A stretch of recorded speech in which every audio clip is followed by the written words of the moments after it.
Indy Parks has scheduled the first deer hunt in Eagle Creek Park for the weekend after Thanksgiving, but a last-ditch legal challenge could stop it. Our City Beat reporter Mary Mills on the plans and the efforts to stop the hunt.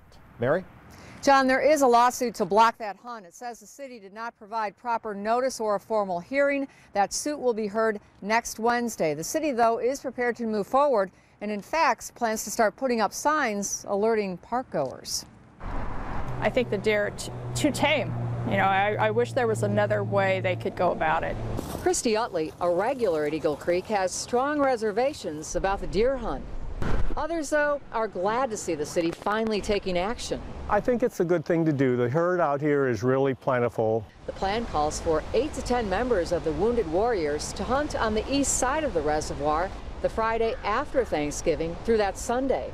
The city's Scott Manning says they will maintain a tight perimeter around the park. All of the gates will be closed.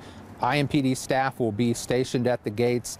They'll also be patrolling the perimeter of the park. They'll be patrolling inside the park to make sure that there are no trespassers on the property. Come on. But that hasn't lessened the concerns of some nearby residents, including Kim BUIS. I have some safety issues just because we're so close to the park. BUIS lives across from the park. She and some others are especially worried about the professional sharpshooters who will follow the Wounded Warriors with several night hunts. They'll be using high-powered rifles with silencers. I don't know what kind of weaponry they're going to use. The whole thing really bothers me how quickly it's been decided. Those guns, those bullets, they can just fly. They can land any place.